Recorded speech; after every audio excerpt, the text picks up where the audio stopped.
Good Morning PD continues now on Live 95. Welcome back to Good Morning PD Live 95 on a Tuesday morning. We were talking much earlier about Dick Durbin on one of the Sunday morning shows, pronounced very proudly the fact that his party, and he's not a back row Democrat, he's a Democrat, a very influential Democrat, a very senior Democrat, and said that under no circumstances would the entitlement reform that Mitch McConnell is discussing be a part of a debate. In other words, we're not going to touch Social Security, we're not going to touch Medicare, and we're not going to touch Medicaid. Now, we know that those are the three major drivers to the federal debt. We believe, we don't know this to be reality, Rev, but we believe there's a tipping point out there somewhere. There's a debt number out there somewhere that this country cannot service. When countries around the world, whether it's intragovernment or external debt, that some of the other governments get spooked by the financial disarray in our federal government. In fact, recently, Social Security recipients and other retirees, it has been announced we'll get a 2.8% boost in benefits next year. It's the biggest increase most retired baby boomers have gotten as it relates to Social Security. We're joined this morning by Walser Wealth Management President Rebecca Walser. Good morning to you, ma'am, and how are you? Good morning, Ken. How are you? Great to be here. Did I misstate any of the political realities as it relates to Social Security? And I guess the follow-up question to that is, how does it affect the households who do depend on Social Security, whether it's the primary income or some sort of supplemental income? Because there is a little bit year-by-year clarity now. Social Security recipients will get an increase in benefit, but it does add to the ever-growing problem of our federal debt. Yes, Ken, you're 100% right. You know, the thing is, I am a tax attorney, and I read the tea leaves out of the tax policy so I can project to my clients where they should best store up wealth and build wealth from a tax policy perspective. And I have a heart, and I don't want any baby boomer to ever think that Social Security is not going to be there for them. But you are 100% nail on the head when you say we are coming to a tipping point. The benefits are going up 2.8% next year. It's the largest increase we've had in payments since 2012. So it's been 7 years since we've had an increase this large. It's about $39 per month on average, but that is $2.4 billion more per month to the country, which is, over $29 billion more for the year. And this is at a time, Ken, when 70% of our baby boomers have yet to retire. So that tipping point that you're talking about really starts to hit 2022, where beginning in 2022, in a 5 to 6 year window, we will have 70% of the entire boomer generation retire in that 5-6 year succession.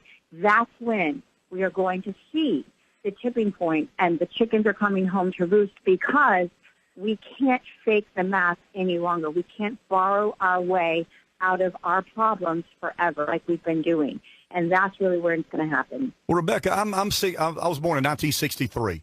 Technically, that's the last year of the baby boomer by definition. Am I wrong to not expect Social Security to be in its current format in 10 or 12 or 13? When I decide whether to get partial benefit or full benefit, when I make that decision, am I wrong to expect Social Security to look fundamentally different? No, you are 100% right, and you are smart for doing it, because you are going to be prepared where hundreds of millions of Americans are going to be unprepared, Ken. We are going to very quickly to be divided into a country, and this is not red or blue, Republican or Democrat. This is math. Math trumps all party affiliation. So I am not being political. I am being mathematical here. And the thing is, we are going to be quickly divided once the 70%, which is before you. This will happen before you retire, and this will happen before you're a part of this group. Once the 70% begin to retire through 2028 is where the ending part will be, where most of them have retired. We will very quickly, in that period of time, have to do some massive changes. We will be divided into a country of haves versus have-nots, There will be substantial means tested. Understand that Social Security and Medicare are already means tested today, but that will become much more clearly means tested. People that have other resources will have their benefits reduced because we just cannot pay all the benefits we promised everybody. Social Security was written by FDR in 1935. The first baby boomer was born in 1946. So it was not written with the baby boomer generation in mind, and it was written at a time when most people died in their mid-60s. Now people are living to their mid-80s and getting the benefits for 20 years, 2 decades that they were never supposed to get under the system. We don't have the funds to pay what we promised. There will be massive, massive changes. Rebecca, last question. You're not a member of Congress. I'm not a member of Congress. You make perfect sense. I think I make a kind of a rational argument as to why we need to reform.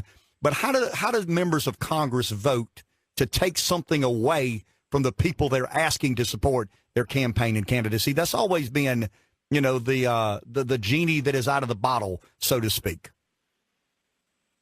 I agree with you, Ken. And the thing is that they haven't been yet up against the position of the wall where they have to.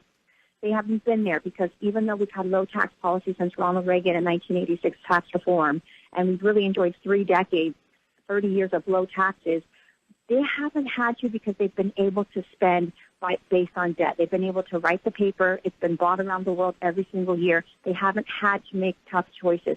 We're getting to a point of what I call our no-go number. At $30 trillion, our debt is at a no-go place. And we don't have time to get into that. But basically, whether they're Democrat or Republican, whether whoever elects them or not, they're going to be literally back into a corner where they no longer have the choice to spend whatever they want because of where our debt already is. We're not going to be able to issue that much paper. It will start to be considered not worth it.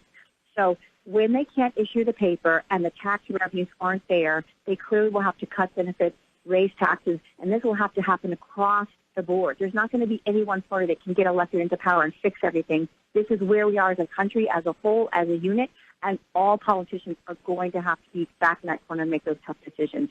Rebecca, we appreciate your time. Very informative. Have a great day. Thank you. You too. Take a break. Back in a minute. QAT, our sponsor. Team QAT is their website.